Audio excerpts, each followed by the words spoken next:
ఆదిలాబాద్ జిల్లాలో ఉద్రిక్తత కొనసాగుతోంది. మాజీ మంత్రి జోగు రామన్నను హౌస్ అరెస్టు చేయడంతో అనుచరులు బీఆర్ఎస్ కార్యకర్తలు నల్ల బ్యాచ్లతో నిరసనకు దిగారు. CM Revanth Reddy Chanaka Korata barrage pump house ను ప్రారంభించడానికి వస్తున్న తరుణంలో బీఆర్ఎస్ పార్టీ నేతలు అడ్డుకుంటారన్న అనుమానంతో హౌస్ అరెస్టు చేశారు. ఈ క్రమంలోనే జోగు రామన్నను కట్టడి చేయడంతో నిరసన తెలియజేశారు. ఆదిలాబాద్, జైనాథ్, బేలా పోలీస్ స్టేషన్స్ లోనూ బీఆర్ఎస్ లీడర్లు అడ్డుకున్నారు.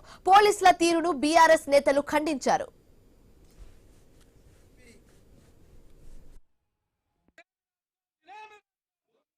మంది పోలీసు పారాలో హెలికాప్టర్ తోటి వచ్చి బటన్ నొక్కి పోతున్నావంటే నీకెంత ఎన్నికల మీద ఉన్నటువంటి శ్రద్ధ ఈ రైతాంగం మీద లేదు.